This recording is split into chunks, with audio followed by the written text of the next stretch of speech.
অনেক দিন থেকেই ভাবছিলাম ঘুগনি আর পরোটা খাবো, তাই ঝটপট ঘুগনি আর পরোটা বানিয়ে নিলাম। তো চলো, ঘুগনি করার জন্য আমি প্রথমেই ঘুগনির আলুটা কেটে নেব ছোট্ট ছোট্ট করে, একদম কুচি কুচি করে। তারপর আলুটাকে ভালো করে ধুয়ে নিয়ে কড়াইয়ের সাথে সেদ্ধ বসিয়ে দেবো। তারপরে আমি কেটে নেবো আলাদা করে পেঁয়াজ, টমেটো, আদা, রসুন।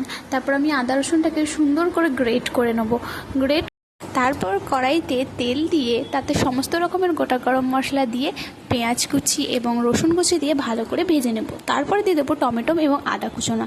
এদিকে আমার প্রেশার কুকারে ঘুগনির কড়াই তো সেদ্ধ হচ্ছেই।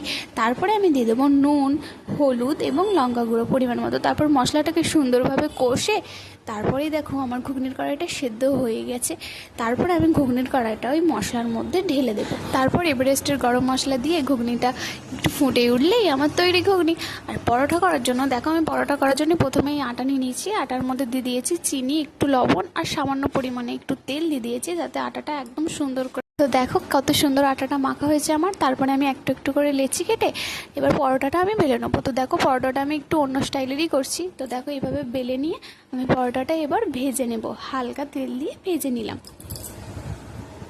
দেখো বন্ধুরা, আমার পরোটার ঘুগনি রেডি। তারপর আমি খেয়ে দেখলাম সত্যি খুব সুন্দর হয়েছে। তারপর আমার বরকেও খাওয়ালাম।